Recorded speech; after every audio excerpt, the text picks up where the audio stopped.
Hello বন্ধুরা, তোমরা কেমন আছো? চলে আসলাম আবার নতুন একটা ভিডিও নিয়ে, ছোট্ট একটা মিনি ব্লগ। তো আজ তোমাদের দেখাবো যে নোংরা জল কীভাবে পরিষ্কার করা হয়। দেখো, এই যে নোংরা জল পুরো মাটি কাদায় ভর্তি, সেই জলকে ড্রেনের মধ্যে দিয়ে নিয়ে যাওয়া হচ্ছে। দেখো, দেখতেই পাচ্ছ তোমরা কতটা নোংরা। এই যে এখান থেকে গাঢ় মাটিটা বোঝা যাচ্ছে। এই যে পরিষ্কার জল। এবার এটাকে কীভাবে আমরা পরিষ্কার করছি সেটা দেখো। এই যে একটা ট্যাঙ্কি তোমরা দেখতে পাচ্ছ, এই ট্যাঙ্কের ভিতরে কেমিক্যাল আছে। এই কেমিক্যালটা অল্প অল্প করে ওই নোংরা জলের মধ্যে দেওয়া হয়, ঠিক আছে? এই যে দেখো তোমরা, এই যে অল্প অল্প করে ছাড়া আছে, অল্প অল্প করে নোংরা জলে পড়ছে।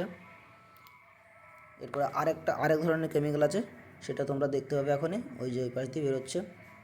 দুই রকম কেমিক্যাল মিশিয়ে সেই জলটাকে, জলের ভিতরে যে মাটিগুলো থাকে সেই মাটিগুলোকে পুরো গাঢ় করে তারপরে সেটাকে পরিষ্কার জলে পরিণত করা হয়। দেখো তোমরা, এই যে ড্রেনে দেখো,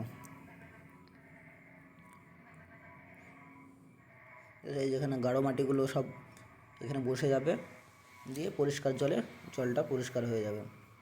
বুঝতে পারলে তোমরা?